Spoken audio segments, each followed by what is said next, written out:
joined by Tom Williams after this afternoon's 3-3 draw against Margate.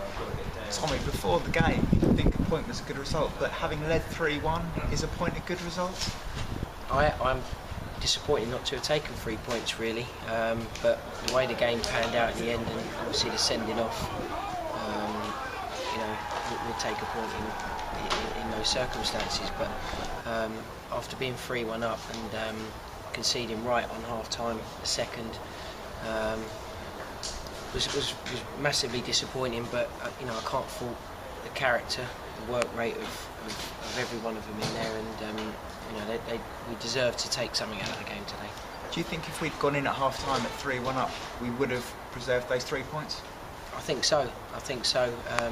It was disappointing as well, the goals we conceded, set plays and that today. We had some good presence about us today with the likes of Adam Doyle and Inns, Page. So it was disappointing to obviously concede set plays, but like I say, I can't fault the lads' work rate and as a group, the togetherness that they've got and they're showing in there now. And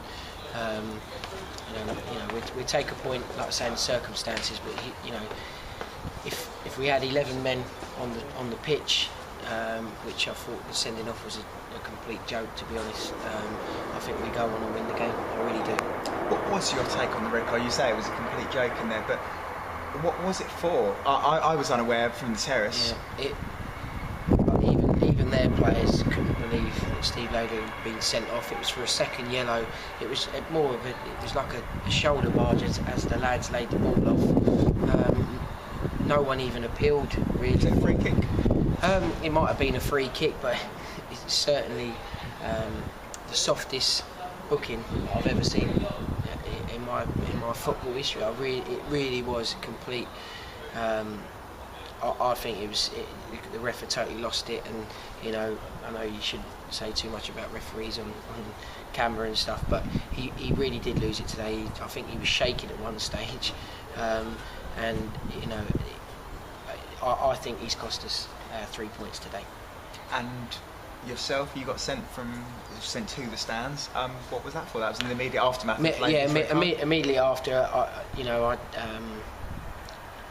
It wasn't an abusive manner. I didn't swear at him. It was, like I say, he lost it, and I questioned the decision, and he just pointed to the stands. So, obviously disappointed for me going as well, and but it was a game today that I think we certainly could have taken maximum points if we had the full 11 on the pitch, but like I say, in the circumstances we take a point and showed a good bit of character second half. If the referees got it wrong for both those sending offs, yourself and Steve Lader, did he perhaps give us a soft penalty first half? What's your take on that? To be honest, I thought it was a soft penalty, but leading up to that penalty, there was so many decisions that we got wrong, and that's not for us, that's for both sides as well. I think if you speak to their management team, they'd say the same, and I don't think he got any help from his two linesmen, and I think he's had a bad day at the office today. I really do, and I felt for him a little bit because he completely lost control and didn't know what he was doing, and then I think you try and even things up then, which is the wrong thing to do, So it's a tough job being a referee. I get that, I know that, and I know it's difficult. But players, management have bad games, and he's had a bad game today. Ryan Moss scored the equaliser, perhaps inevitable considering he scored a hatful of goals for us here last season. Do you do anything before the game to counter that he's their danger man, look out for him, or do you concentrate on your own style of play? No, we speak about shape. We speak obviously speak about when we've got possession of the ball and when we lose possession, and I thought Inns and Page dealt with him reasonably well today. I thought Alan Inns' area of threat today was immense. Obviously he won the penalty as well and scored a terrific goal. He had an effect in both boxes, that's for sure, and I thought we dealt with him quite well today. But yeah, I was pleased with our shape and the way we worked hard when we wasn't in possession of the ball, and the way players dropped into holes, and i.e. front men working hard, and we defended from the front today. And like I say, I am disappointed that we didn't come away with 3 points. But like I say, against the side that have spent huge amounts of money, unbelievable amounts of money. It's now some of the figures that you hear from them, and I thought we showed that, with the rub of the green today, and a little bit more defensively on set plays, making sure that we defended right on those, we would have come away 3 points. You mentioned the money, and Margate have spent a lot of money, and themselves and Maidstone are sort of head and shoulders above the rest of the league, if you like. Is it a level playing field in this league, do you feel? Well, if you've got that amount of money, you can go and pick anyone you want, and they've done that, and fair play, they've got the money, and they need to do that. It's not the easiest of places to get to, Margate, and I can see why they're probably spending that sort of money to attract players there, but it's attracting them to get them there is money, as simple as that. But like I say, I'm not going to get into that side of things. They're a good side, they move the ball well, they passed it well, but I thought we dealt with them today, and like I say, disappointed we didn't really take 3 points. Callum Webb scored a great goal for us down here against Bognor on Monday night. He didn't make the starting 11 tonight. What was the thinking behind that? And when he came on, he was playing right midfield as well, which is a position we're unused to seeing. He plays in numerous amounts of positions, Callum Webb. He actually plays right midfield for Mill under 21s, but he started off in his career as a fullback. He can play middle of the park, he can play in wide areas, and obviously we've seen he can play in fullback areas.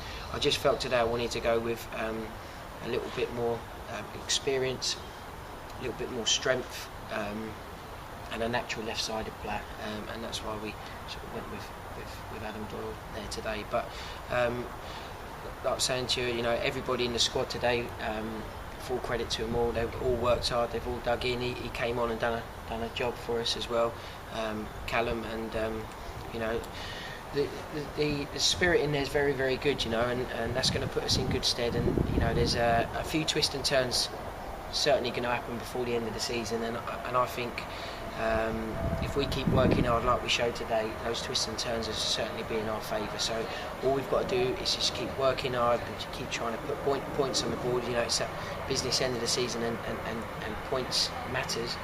And I think if we do that, then we can be in that mix at the end of the season. There were 2 key points today that I think, if it had gone different ways, we'd be talking about 3 points today. Firstly was the goal at half-time, which we've talked about. Secondly was Josh Casey's hitting the post in the second half. How different a game would it have been if Josh Casey had made it 4-2 at that point? Yep, hugely unlucky. I think we'd hit the post just before that as well from another set play, and then an inch the other side of the post, it bounces in rather than bounces out. Hugely unlucky. And I think if that goes in, I do think we still go. We go on and win the game. I really do. And they would have had to come out a little bit more, and I think they would have changed their shape a little bit earlier than they did. And like I say, with 10, we still had chances. We looked dangerous when we did get in good areas today, which was pleasing. But it wasn't meant to be. And yeah, Josh was. To answer your question, Josh was very unlucky, and an inch the other side would have changed the game. I'm not going to ask you about what's going on with Rob Tolfrey, because I'm sure there's lots going on behind the scenes that I don't know about, and that you probably won't want to talk about anyway. But how well has he done today with all the stuff that's going on, not in the local press, in the national press? How well has he done today to come back into the team? And he made a blinding save from Lewis Taylor down there to keep the score at 3-3. That was one of the best saves I've seen at this level. It really was. It was, he's again showed a good character today coming out here, and all that's what's gone on this week. And I was really pleased for him. He's just shows what a professional character he is, and what happened on Monday. It's sure it'd be dealt with and by the FA and stuff, but for him, I was really, really pleased with him. And after the game, that point might just come in handy come the end of the season. And you know, if we show that belief and the work rate that we did today, and I'm really pleased with the characters in there today, and we're getting there. I've said all along, we're moving now in the right direction, and you know, we need to kick on now and get ready for next week. Thanks very much. As ever, thanks for your time. Thanks Cheers. very much. Well played today. Cheers, thanks.